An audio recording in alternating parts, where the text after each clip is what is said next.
두려워하지 말고 믿기만 하라. 두려워하지 말고 믿기만 하라. 이 제목으로 하나님 말씀 전하겠습니다.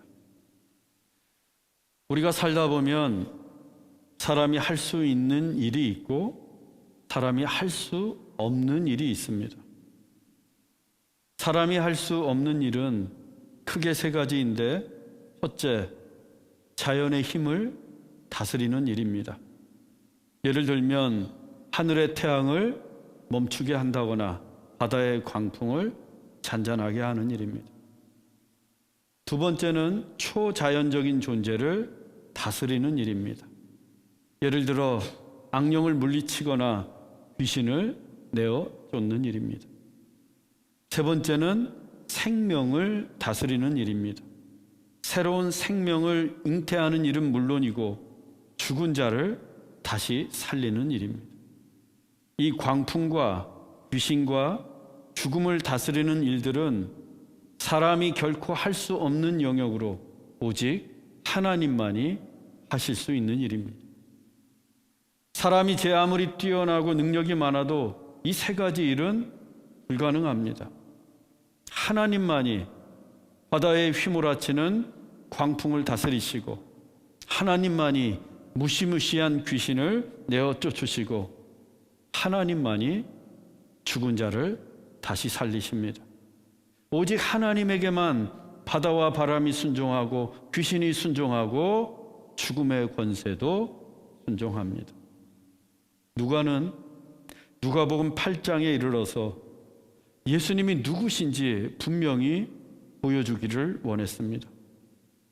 그래서 갈릴리 바다에 불어닥친 광풍을 예수님이 말씀 한마디로 잠재우시고, 역시 말씀 한마디로 거라사의 귀신들을 쫓아내신 사건을 연이어서 기록했던 것입니다. 이와 함께 누가는 귀신 들린 자의 입을 통해서 지극히 높으신 하나님의 아들 예수여 라는 메시지를 전함으로써 예수님이 하나님의 아들 곧 하나님이심을 분명히 밝혔습니다. 그리고 예수님이 하나님이시라는 메시지는 이제 클라이막스, 절정을 향해 가고 있습니다. 본문 40절입니다.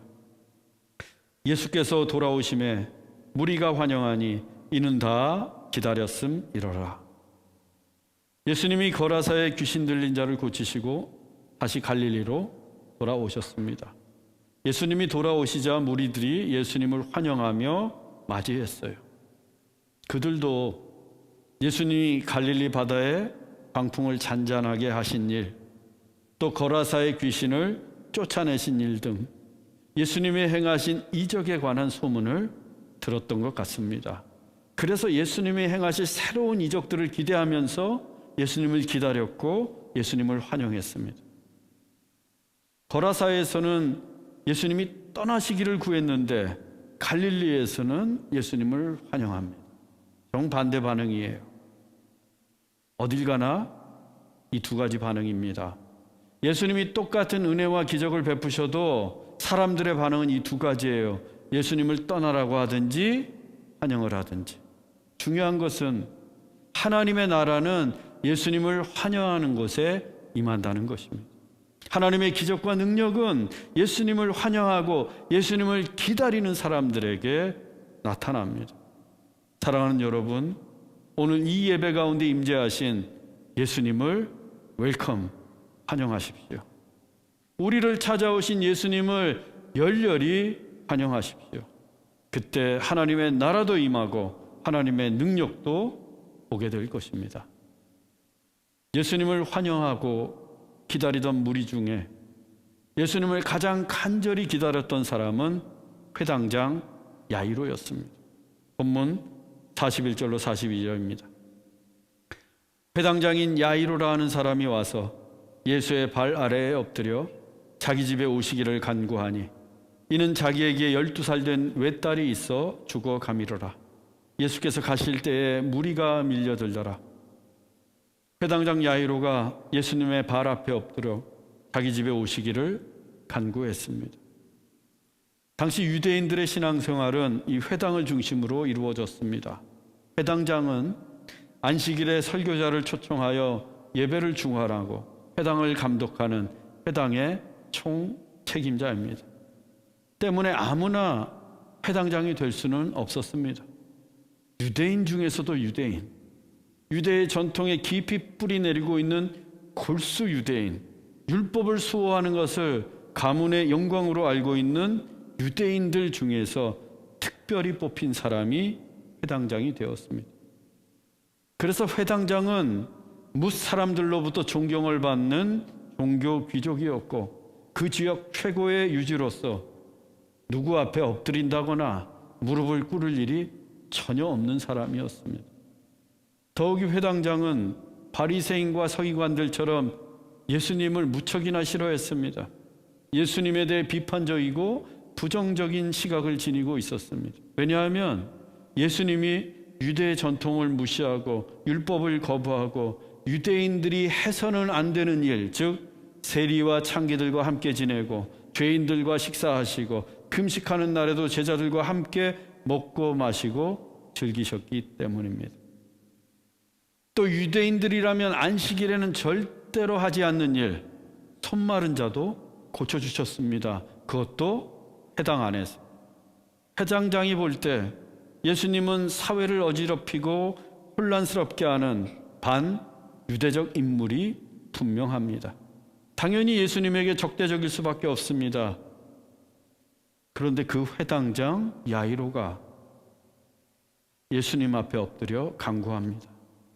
주님, 제발 저희 집으로 가주세요. 지금 그곳에는 예수님을 환영하던 무리들로 인산인해를 이루고 있습니다. 그 많은 사람들 앞에서 천하의 회당장이 예수님 발 아래에 엎드렸습니다. 야이로는 회당장이 되고 나서 단 한 번도 남 앞에 엎드려 본 적이 없었을 것이고 그곳에 모인 사람들 역시 그런 야이로의 모습을 단 한 번도 본 적이 없었을 것입니다. 왜 이렇게 누구도 예상하지 못한 일이 벌어졌을까요? 이는 자기에게 12살 된 외딸이 있어 죽어 가미르라. 야이로에게 12살 된 외동딸이 있었는데 그 아이가 병들어 죽어가고 있었기 때문입니다. 야이로에게 또 다른 자식이 있는 게 아닙니다. 그 딸 하나뿐이에요. 그런데 그 외동딸이 지금 죽어가고 있습니다. 내 아이가 감기만 걸려도 들쳐업고 병원으로 달려가는 게 부모입니다. 자식의 몸에 열이 나면 밤새도록 한숨도 자지 않고 물수건으로 열을 식혀주는 게 세상 부모의 마음이에요. 야이로라고 예외였겠습니까? 그 딸의 병을 고치기 위해 용하다는 의사들 수없이 찾아가 보았을 것이고 몸에 좋다는 약도 전국을 뒤져서 다 구해보았을 것입니다. 회당장이라는 힘과 지위를 이용해서 자신이 할 수 있는 일은 모두 다 해보았을 것입니다. 그럼에도 불구하고 딸의 병은 낫질 않고 죽어가고 있습니다. 도무지 방법이 없습니다. 그런데 갈릴리의 광풍을 잔잔하게 하시고 거라사의 귀신을 쫓아내신 예수님께서 갈릴리로 돌아오신다는 겁니다. 예수님 그분이라면 죽어가는 내 딸을 살리시지 않을까 하면서 야이로는 배가 들어오는 선착장을 향해 달려갔습니다. 그리고 예수님을 보자마자 그 무수히 많은 사람들을 아랑곳 하지 않고 예수님 발 아래에 엎드려 간구합니다. 죽어가는 딸을 위해서라면 회당장의 체면이고 지위이고 자존심이고 다 버릴 수 있었습니다. 그래서 종종 인생의 위기가 기회일 때가 있습니다. 병에 걸리고 실패한 게 은혜일 수 있습니다. 사방이 꽉 막히고 도무지 해결할 방법이 없는 게 축복일 수 있습니다. 왜? 그때가 예수님을 만나는 때이기 때문입니다. 그때가 내가 예수님을 찾고 내가 예수님 앞에 엎드리는 때이기 때문입니다. 야이로의 딸이 병들어 죽어가고 있지 않았다면 과연 회당장인 그가 예수님을 찾아왔겠습니까? 아무 일도 없는데 야이로가 예수님의 발 아래에 엎드렸겠어요? 딸이 병들어 죽어가고 있었기 때문에 그가 예수님을 찾은 것이고, 도무지 방법이 없었기 때문에 예수님께 엎드려 간구했던 것입니다. 야이로는 그렇게 인생의 가장 큰 위기와 절망의 순간에 예수님을 만났습니다. 그것이 은혜이고 축복입니다. 예수님을 만났다는 게 은혜요 축복입니다. 우리도 다르지 않습니다. 우리에게도 병들고 실패하고 고난이 닥치는 게 은혜일 수 있습니다. 막다른 골목에 갇히고 예수님 외에는 방법이 없음을 깨닫는 것이 축복입니다. 바로 그때가 예수님을 만나는 때이기 때문입니다. 그때 예수님을 붙들고 예수님께 매달리고 예수님 앞에 엎드려 기도해야 합니다. 그러면 막다른 길목에 길이 열립니다. 없던 방법이 생기고 닫힌 문들이 열리고 기적이 일어납니다. 그렇게 절망의 순간이 희망으로 변합니다. 오늘 여러분들도 예수님을 만나십시오. 그 예수님 앞에 엎드려 간구하십시오. 그래서 닫힌 문들이 열리고 기적이 일어나는 놀라운 하나님의 은혜가 임하기를 주의 이름으로 축원합니다. 야이로는 딸이 병들어 죽어가는 가장 큰 절망의 때에 예수님을 만났습니다. 그런데 야이로만 급한 게 아니었어요. 무리들이 막 예수님에게 밀려들었고 그 중에는 12해 동안 혈루병을 앓던 여인도 있었습니다. 그녀 때문에 예수님의 시간이 지체가 됩니다. 야이로의 딸은 지금 죽어가고 있는데 한시가 급하기만 한데 예수님께서 그녀를 고쳐주시고 그녀와 말씀을 나누시느라 시간이 하염없이 흘러만 갑니다. 그러다 결국 늙고 말았어요. 본문 49절로 50절입니다. 아직 마실 때에 회당장의 집에서 사람이 와서 말하되 당신의 딸이 죽었나이다. 선생님을 더 괴롭게 하지 마소서 하거늘 예수께서 들으시고 이르시되 두려워하지 말고 믿기만 하라. 그리하면 딸이 구원을 얻으리라. 예수님께서 혈루병을 앓던 여인과 아직 말씀을 나누실 때였습니다. 회당장의 집에서 사람이 와서 말합니다. 당신의 딸이 죽었나이다. 회당장의 집으로부터 부고장 한 장이 날라왔어요. 회당장이 예수님을 집에 모시고 가려고 했던 이유는 병든 딸을 살리기 위함이었는데 예수님이 그 집에 가시기도 전에 그 딸이 죽었습니다. 예수님을 집으로 모셔갈 이유가 사라져버린 것. 그래서 사람들이 말합니다. 선생님을 더 괴롭게 하지 마소서. 예수님이 이제는 회당장의 집에 갈 필요가 없다는 뜻입니다. 딸이 이미 죽었기 때문에 가봐야 예수님을 괴롭게만 할 뿐 아무런 소용이 없다는 거예요. 사람들이 왜 이런 반응을 보인 것일까요? 왜 예수님이 회당장의 집에 갈 필요가 없게 된 것일까요? 왜 사람들은 그렇게 생각했을까요? 예수님이 누구신지 모르기 때문입니다. 예수님이 광풍을 다스리시고 귀신을 다스리시며 죽음의 권세마저도 다스리시는 하나님의 아들, 곧 하나님이시라는 것을 그들은 알지 못했습니다. 그러니까 예수님을 향해서 선생님 이렇게 부르고 예수님을 더 괴롭게 하지 말라고 말렸던 겁니다. 만일 그들이 예수님을 하나님의 아들로 알았더라면 예수님을 선생님이라고 불렀을까요? 예수님이 하나님의 아들이시라면 회당장의 딸이 죽었어도 그들은 어떻게든 예수님을 모시고 그 집으로 갔을 것입니다. 하지만 지극히 높으신 하나님의 아들 예수여, 거라사의 귀신들도 알았던 것을 그들은 몰랐어요. 그때였습니다. 예수님이 회당장 야이로에게 말씀하십니다. 두려워하지 말고 믿기만 하라. 그리하면 딸이 구원을 얻으리라. 딸이 죽었다는 소식에 야이로가 얼마나 두려웠겠습니까? 얼굴은 흑빛으로 변하고 눈동자는 초점을 잃고 온몸은 사시나무 떨듯 떨면서 사랑하는 딸이 죽었다는 공포가, 그 두려움의 광풍이 야이로를 덮쳤을 것입니다.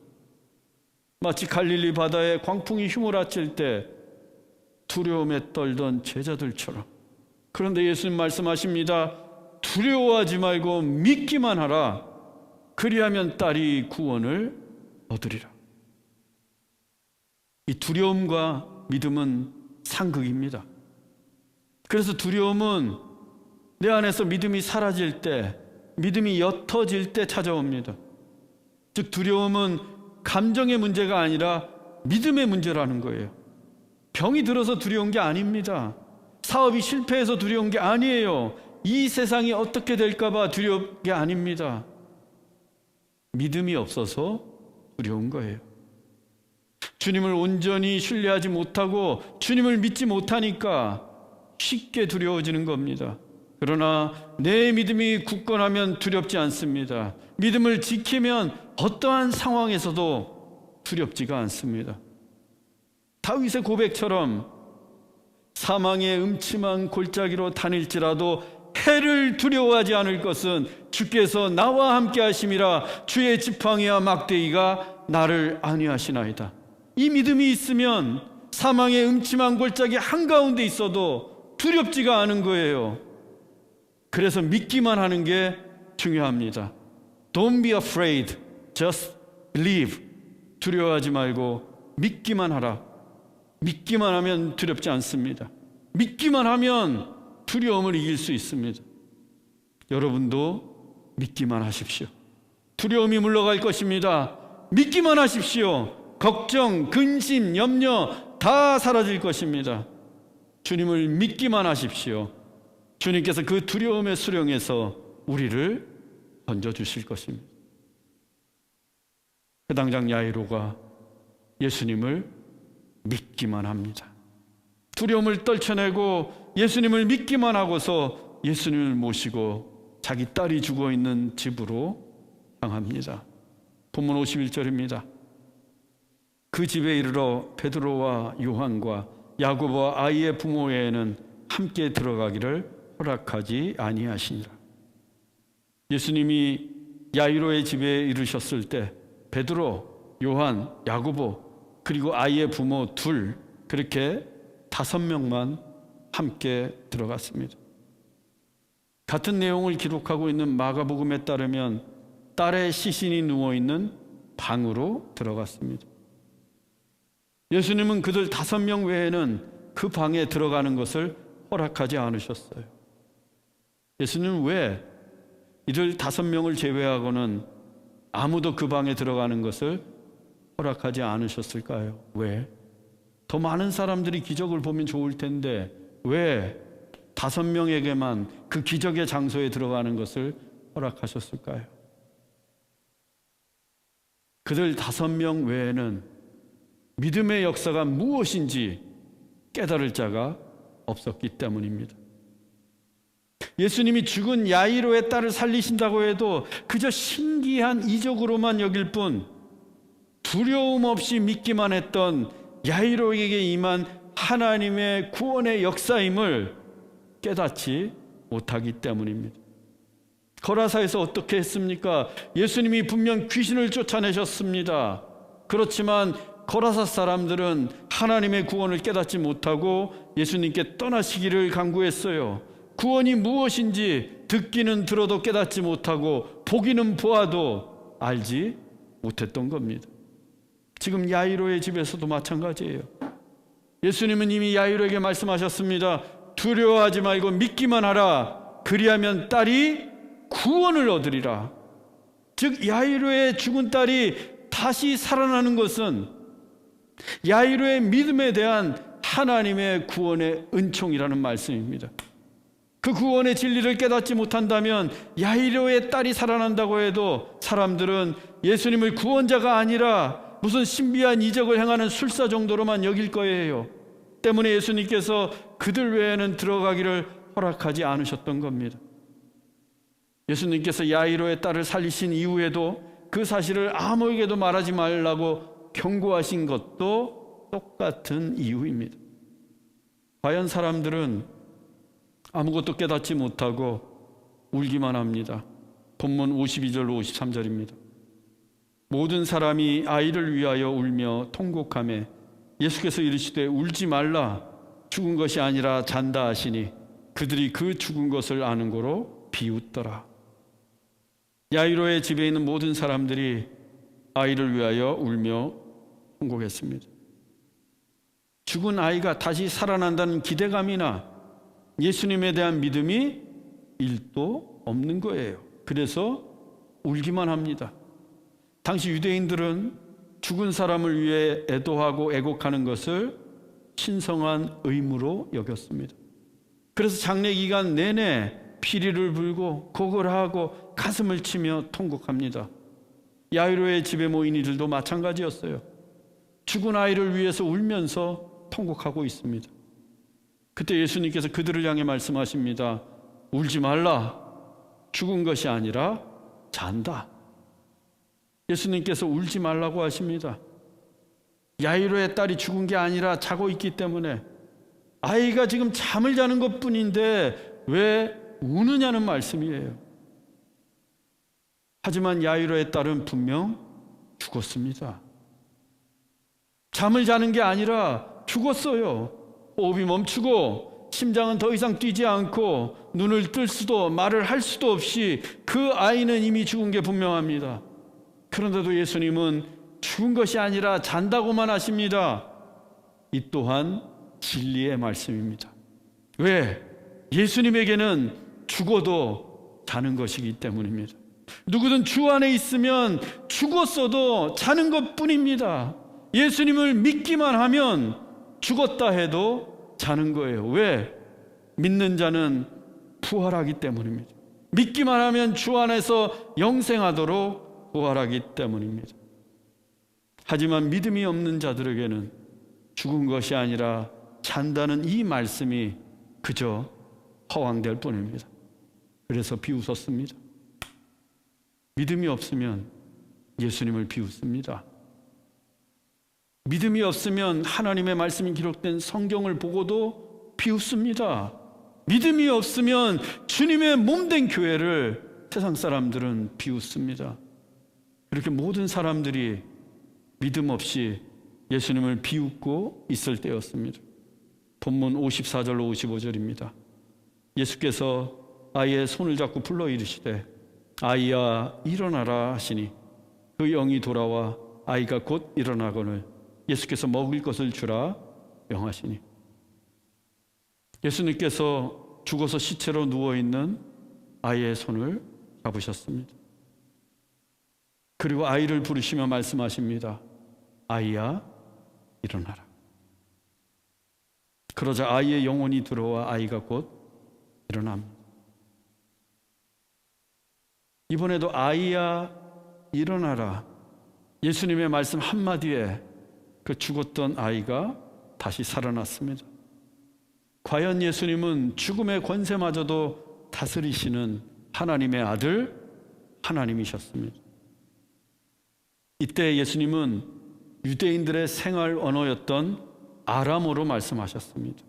마가복음이 이를 그대로 기록했는데 그 단어가 바로 달리다 쿰이에요.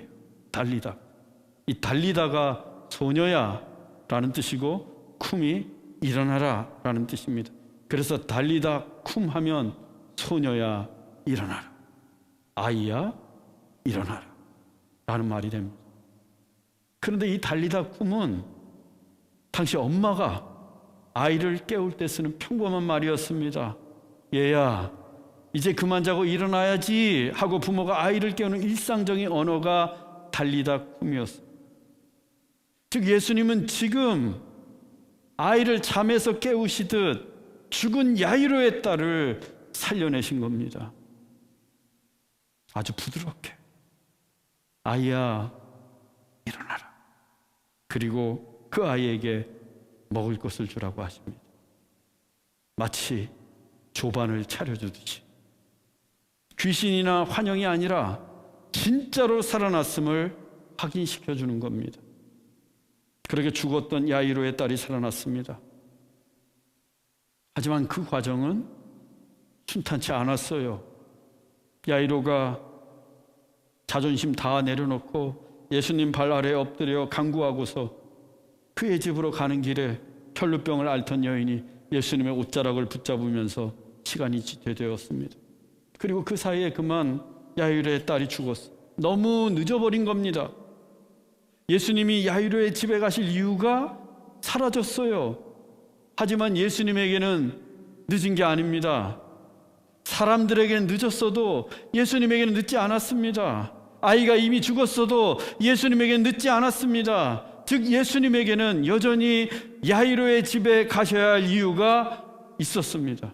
단 야이로가 두려워하지 말고 믿기만 해야 합니다. 두려워하지 말고 믿기만 하라.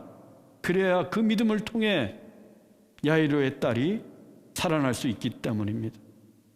야이로는 두려움 없이 예수님을 믿기만 했고 예수님은 마치 늦잠을 잔 아이를 깨우시듯 말씀하셨습니다. 달리다쿰, 아이야 일어나라. 야이로의 믿음을 보시고 하신 말씀이었습니다. 그러다 죽었던 아이가 살아났습니다. 이보다 더 큰 기적이 어디에 있겠습니까? 그 기적의 시작은 두려워하지 말고 믿기만 하라. 야이로의 두려움 없는 믿음이었습니다. 사랑하는 형제자매 여러분, 우리에게 닥친 고난과 질병과 혹 죽음의 현실마저도 두려워하지 말고 주님을 믿기만 하십시오. 광풍을 잔잔하게 하시고 귀신을 내어 쫓으시고 죽음의 권세를 다스리시는 그 주님을 믿기만 하십시오. 그래서 두려움의 수령에서 죽음에서 우리를 건져주시는 구원의 은혜를 누리는 우리 모두가 되기를 주 예수 그리스도의 이름으로 축원합니다. 기도하겠습니다. 사랑의 하나님, 오늘 이곳에 임하신 주님을 환영합니다. 주님 앞에 엎드려 간구하오니 우리를 건져 주옵소서. 우리에게 닥친 고난과 어려운 상황을 두려워하지 말고 오직 주님을 믿기만 하도록 성령님 우리를 도우시옵소서. 그래서 그 깊은 두려움의 수렁에서 우리를 건져주시고 구원하시는 하나님의 은혜를 누리게 하옵소서. 죽어도 다시 사는 부활의 신앙으로 살게 하옵소서. 길이요 진리요 생명이신 예수 그리스도의 이름으로 기도하옵나이다. 아멘.